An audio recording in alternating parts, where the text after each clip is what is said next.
ഇത് ഫ്രീ ആയിട്ടുള്ള soap base വേണം, സൾഫൈഡ് ഫ്രീ ആയിരിക്കും. സൾഫൈഡ് ഫ്രീ ആയിരിക്കണം, അത് പറയണം, കടയിൽ പറയണം സൾഫൈഡ് ഇല്ലാത്ത സോപ്പ് ബേസ് തരാൻ പറയും. ഇത് ഗ്ലിസറിൻ ഓൾറെഡി ആഡതാണ്. ഇതിന് ഇവിടുത്തെ എത്ര വേണ്ട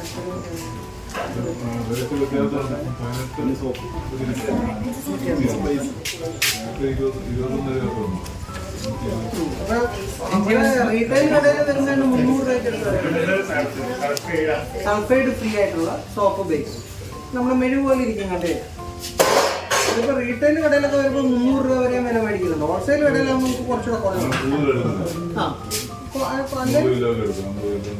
ഇല്ല എടുക്കണമെന്നില്ല, എടുത്തില്ലേലും വില കുറച്ച് കിട്ടും. സാധനം വേണമെങ്കിൽ ഇവിടെ ഉണ്ട്.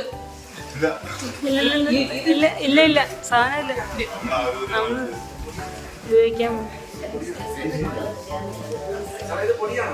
നമുക്ക് വേണ്ടത് 200 ഗ്രാം ഹണി ചേർക്കാം. 200 ഗ്രാം ചേർക്കാം. അതിനകത്ത് ഇപ്പം നമുക്ക് സോപ്പ് ഉണ്ടാക്കുമ്പോൾ എനിക്ക് ഒരാഗ്രഹം എന്താ പറയുന്നത്, പിന്നെ മൈലാഞ്ചി ഇട്ട സോപ്പ്, അതല്ലെങ്കിൽ പിന്നെ എന്താ പറയുക മഞ്ഞൾ ഇട്ട സോപ്പ്, അല്ല അലോവേര ഇട്ട സോപ്പ് വേണം, അതല്ലെങ്കിൽ തുളസി ഇട്ട സോപ്പ് വേണം, കസ്തൂരി മഞ്ഞൾ ഇട്ട സോപ്പ് വേണം. ഇങ്ങനെ ഏതെങ്കിലുമൊക്കെ സോപ്പ് വേണമെന്ന് മനസ്സിലാഗ്രഹം വന്ന് അത് നമുക്ക് ഉപയോഗിക്കാം, അതും കൂടെ ചേർക്കാം. പക്ഷെ അതും തേനും കൂടെ 200 ആക്കാം. ഇപ്പൊ അലോവേര എടുക്കുന്നെങ്കിൽ അലോവേര നമ്മുടെ എന്താ പറയുന്നത് കറ്റാർവാഴയുടെ നീര് എടുക്കുന്നെങ്കിൽ ആ കറ്റാർവാഴയുടെ നീര് പ്ലസ് തേൻ രണ്ടും കൂടെ ചേർത്ത് 200 ഗ്രാം. കറ്റാർവാഴ നീരെടുക്കുമ്പോഴേ അതിനകത്ത് ഏതാണ്ട് ഒരു അലോവിൻ എന്ന് പറയുന്ന ഒരു രാസവസ്തുവാണ്. അപ്പൊ എന്താന്ന് വെച്ച് കഴിഞ്ഞാൽ ആ കറ്റാർവാഴ മുറിച്ചിട്ട് അതിന് പുറത്തെ തൊലി എത്തി വെള്ളത്തിലിട്ട് ഒരു 10-11 പ്രാവശ്യം കഴുകിയെടുത്താൽ മതി. കഴുകിയെടുത്ത് വെള്ളം ഊറിപ്പോയി കഴിയുമ്പോൾ അതിനെ മിക്സിക്കകത്ത് അടിച്ചിങ്ങിട്ടാൽ മതി. അപ്പം നല്ല നീര് കിട്ടും. അപ്പൊ അതിനകത്ത് വെള്ളമയമില്ല. വെള്ളമയം ഉണ്ടെങ്കിൽ എന്ത് പറ്റുന്ന അറിയാം, സോപ്പ് പെട്ടെന്ന് അഴുത്തു. അങ്ങനെ കുഴപ്പമില്ല. അപ്പൊ നമുക്ക് എങ്ങനെയല്ലേ 200 ഗ്രാം ചേർത്ത്. ഞാനിപ്പോ ഇവിടെ കൊണ്ടുവന്നിരിക്കുന്ന 1/2 കിലോ സോപ്പ് ബേസ് കൊണ്ടുവന്നത്. 1/2 കിലോ. അപ്പോൾ 1/2 കിലോ സോപ്പ് ബേസ് ഉണ്ടെങ്കിൽ ഇതേപോലത്തെ നമ്മുടെ ഈ സിലിക്കൺ ഡൈക്കകത്ത് ഒരു ഡൈയിൽ 6 എണ്ണം. 1/2 കിലോ സോപ്പ് ബേസും 100 ഗ്രാം തേനും കൂടെ അതിനകത്ത് വരും. അപ്പം ടോട്ടൽ 600 ഗ്രാം. 100 ഗ്രാമിന്റെ 6 സോപ്പ് വരും. ഇപ്പൊ ഞങ്ങൾ ഓട്ടോക്കോർക്ക് അവിടെ വെച്ചുകൊണ്ടിരിക്കുന്ന ഒരു സോപ്പിന് 70 രൂപയ്ക്ക്. ഇവിടെ അതിനും കുറച്ചാണ് 70 രൂപ വെച്ച് അവിടെ കൊടുക്കും. പക്ഷെ ഭയങ്കരമായിട്ട് ആൾക്കാർ വാങ്ങുന്നുണ്ട്, ഇഷ്ടം പോലെ ആൾക്കാർ വാങ്ങുന്നുണ്ട്. ഭയങ്കര ചിലവാണ്, ഭയങ്കര ചിലവ്. അപ്പം ആദ്യം നമ്മൾ എന്താ ചെയ്യേണ്ടതെന്ന് വെച്ച് കഴിഞ്ഞാൽ നമ്മളിത് ഡബിൾ ബോയിലിംഗ് മെത്തേഡിൽ വേണം ഇതിനെ ചൂടാക്കി ഇത് ഉരുക്കിയെടുക്കാൻ. എന്ന് പറയാൻ ഒരു പാത്രത്തിൽ കുറച്ച് വെള്ളം വെച്ച് അത് ചൂടായി വരുമ്പോൾ അതിനകത്തേക്ക് അടുത്ത പാത്രം എടുത്ത് വെച്ച് ആ പാത്രത്തിൽ വേണം ഇതിനെ നമ്മൾ ഉരുക്കിയെടുക്കാൻ.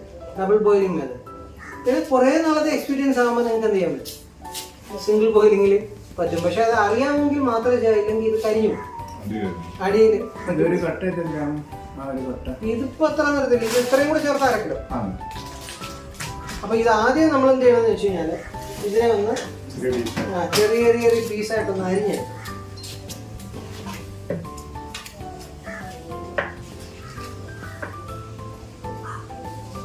അരിയുമ്പോൾ ഒരു കാര്യം പ്രത്യേകം ശ്രദ്ധിച്ചോണം, ഇതിന് ഭയങ്കര കട്ടി കുറവ്, നമ്മുടെ മെഴുകിനേക്കാളും സോഫ്റ്റാണ്.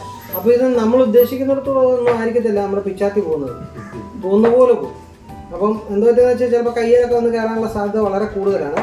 ഞാൻ പാലായിൽ ക്ലാസ് എടുക്കാൻ പോയി രാവിലെ ചെന്ന് ഏറ്റവും ആദ്യം തന്നെ സോപ്പൊക്കെ ഉണ്ടാക്കിയാണ്. ഇത് ഇച്ചിരി തണുത്തൊക്കെ വരണ്ടേ, തണുത്ത് കട്ടയായി വരണ സമയം എടുക്കും. അപ്പോൾ അതുകൊണ്ട് ഞാൻ എന്ത് ചെയ്തെന്ന് വെച്ച് കഴിഞ്ഞാൽ ആദ്യം ഇതങ്ങോട്ട് തുടങ്ങി നേരെ കയ്യിലും കയറി 4 കുത്തിക്കെട്ട്.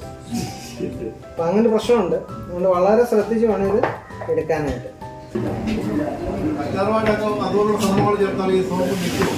നിൽക്കും. അപ്പം എന്താന്ന് പറയാ, അപ്പം ഇതിനെ നമ്മളിപ്പോൾ 1/2 കിലോ സോപ്പ് ബേസ് എടുത്തു. ഞാൻ 1 കിലോയ്ക്ക് വരെ 1/2 കിലോ എടുത്തു. അതിൽ നമുക്ക് 200 ഗ്രാം വരെ തേൻ ചേർക്കാമെന്ന് പറഞ്ഞു 1 കിലോയ്ക്ക്. അതിൽ 20 ml ഫ്രാഗ്രൻസ് ഓയിൽ ചേർക്കാം. അത് നമ്മൾ ഇത് വാങ്ങിക്കുമ്പോൾ കടക്കാരോട് തന്നെ പറഞ്ഞാൽ മതി, ഫ്രാഗ്രൻസ് ഓയിൽ തരാൻ പറഞ്ഞാൽ മതി. ഫ്രാഗ്രൻസ് ഓയിൽ, മണത്തിന് വേണ്ടിയിട്ടുള്ള ഓയിൽ. Fragrance FRAGRANC. ഞാനിപ്പോൾ വാങ്ങിച്ചിരിക്കുന്നത് പിയേഴ്സിൻ്റെ കളറും അതിന് ചേർന്ന മണവുമാണ്. ഓക്കെ, അപ്പം നമ്മൾ കടയിൽ നിന്ന് വാങ്ങിക്കുന്ന പിയേഴ്സ് പോലെ തന്നെ ഇരിക്കും കണ്ടു കഴിഞ്ഞാൽ, ആ തരത്തിലുള്ള. അപ്പം ഇത് നമുക്ക് റെക്സോണയുടെ കിട്ടും, സാൻഡലിൻ്റെ കിട്ടും, ഏത് നമ്മുടെ ഇഷ്ടം അനുസരിച്ച്.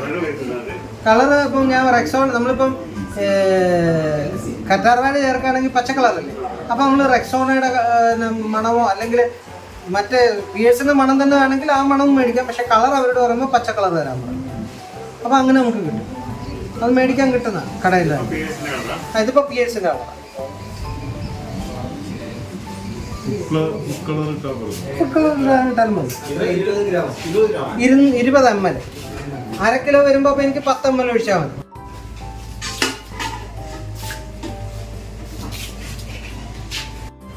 അടി വെക്കാൻ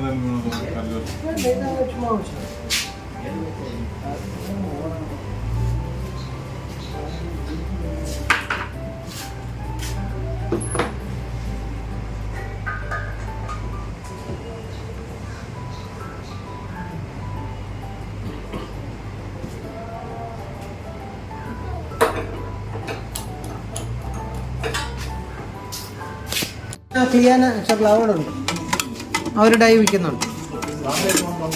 ഇല്ല, ഞാൻ ഓൺലൈൻ ആമസോണിൽ എടുക്കുന്ന ഇങ്ങനത്തെ തേനീച്ച, അതിനകത്തേക്ക് നമ്മൾ ആവശ്യത്തിനുള്ള മണം ചേർക്കും. ഈ കുറച്ചിട്ടതേ ഉള്ളൂ, ഞാൻ ഒത്തിരി സമയത്ത് ഇത് ചെയ്യണ്ടല്ലോ.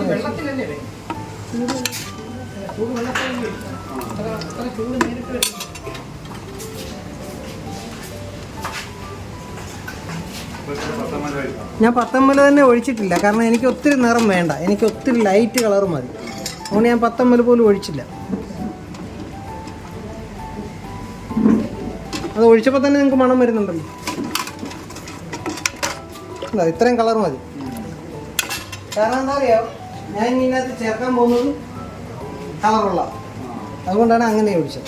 കാണുമ്പോൾ ഒരു ഭംഗി തോന്നത്തില്ല, പിയേഴ്സിനെ പോലെ ക്ലിയർ ആയിട്ട് കിട്ടത്തില്ല. എണ്ണയ്ക്കകത്ത് കാച്ചിയെടുക്കാം, അങ്ങനെയും ചെയ്യാം. കാച്ചി എടുത്തിട്ട് അതിന്റെ ഇതിപ്പോൾ ഞാൻ 100 ഗ്രാം കിട്ടാൻ വേണ്ടി ഈ ബോട്ടിൽ എടുത്തത്. എളുപ്പമുണ്ട്, 100 ഗ്രാം തേൻ നമുക്ക് കറക്റ്റ് അളന്നെടുക്കാൻ പറ്റും.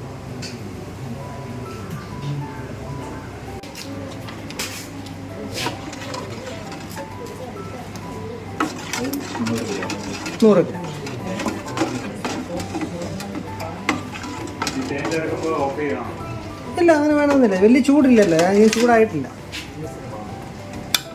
വരുന്നുണ്ടല്ലേ?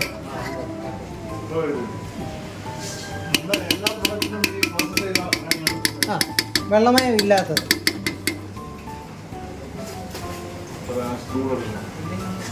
സ്റ്റൂളെടുത്ത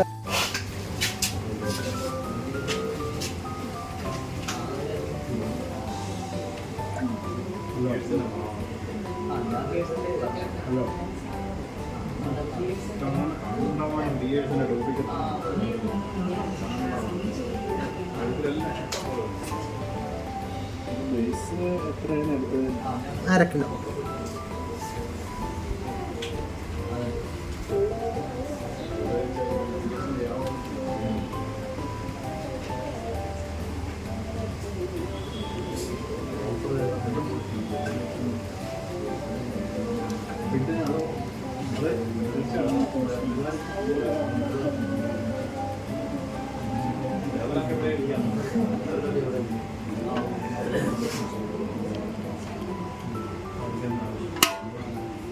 ഇത് പിന്നെ കഴിക്കാനായി ഒന്ന് സ്പ്രേ ചെയ്ത് കൊടുത്താൽ മതി, അപ്പോൾ അതേ പോകാനായിട്ട് ഉണ്ടോ? അത് പോകണം. ഇത് ഞങ്ങൾക്ക് പുതിയ അറിവ് സാറേ. എനിക്ക് തോന്നി നിങ്ങളിതുവരെ ഇതിന് ചെയ്തിട്ടുണ്ടാവില്ല. അന്ന് ഞാൻ പഠിപ്പിക്കുമ്പോഴും എനിക്കത് അറിയത്തില്ല, പിന്നെ ഞാൻ പഠിച്ചെടുത്തത്.